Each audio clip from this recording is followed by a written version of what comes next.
In disagreement, politics is examined from the perspective of what you call the distribution of the sensible.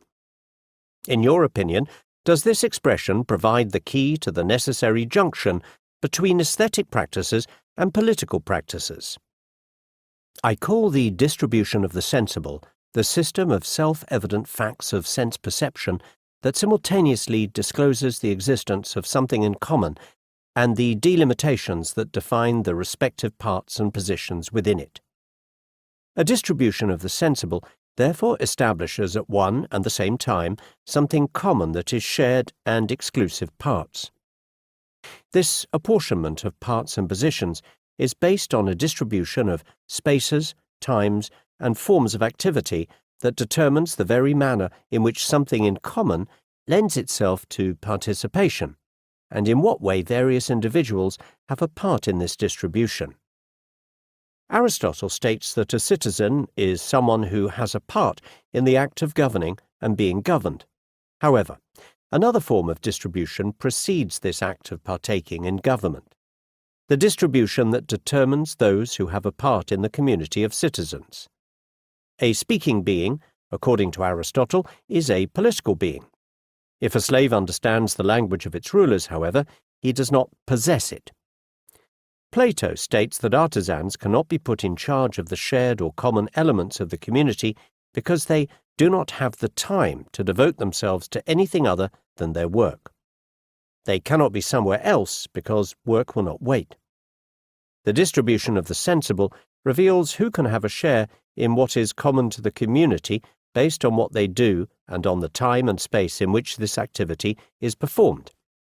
Having a particular occupation thereby determines the ability or inability to take charge of what is common to the community. It defines what is visible or not in a common space, endowed with a common language, etc. There is thus an aesthetics at the core of politics that has nothing to do with Benjamin's discussion of the aestheticization of politics specific to the age of the masses. This aesthetics should not be understood as the perverse commandeering of politics by a will to art, by a consideration of the people qua work of art. If the reader is fond of analogy, aesthetics can be understood in a Kantian sense, re-examined perhaps by Foucault as the system of a priori forms determining what presents itself to sense experience. It is a delimitation of spaces and times, of the visible and the invisible, of speech and noise, that simultaneously determines the place and the stakes of politics as a form of experience.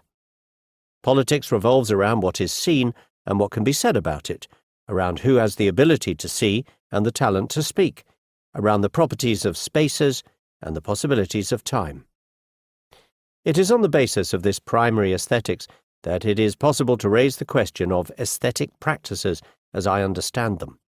That is, forms of visibility that disclose artistic practices, the place they occupy, what they do or make from the standpoint of what is common to the community.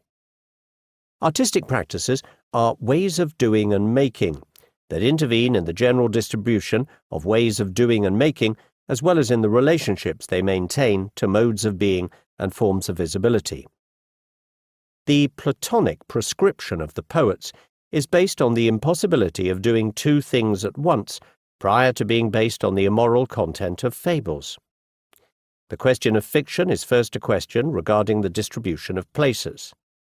From the Platonic point of view, the stage, which is simultaneously a locus of public activity and the exhibition space for fantasies, disturbs the clear partition of identities, activities, and spaces. The same is true of writing. By stealing away to wander aimlessly without knowing who to speak to or who not to speak to, writing destroys every legitimate foundation for the circulation of words, for the relationship between the effects of language and the positions of bodies in shared space. Plato thereby singles out two main models, two major forms of existence and of the sensible effectivity of language, writing and the theatre, which are also structure-giving forms for the regime of the arts in general. To keep listening to this audiobook for free, click the link in the description. It will take you to a free Audible trial where you can listen to this and many other books for free for 30 days.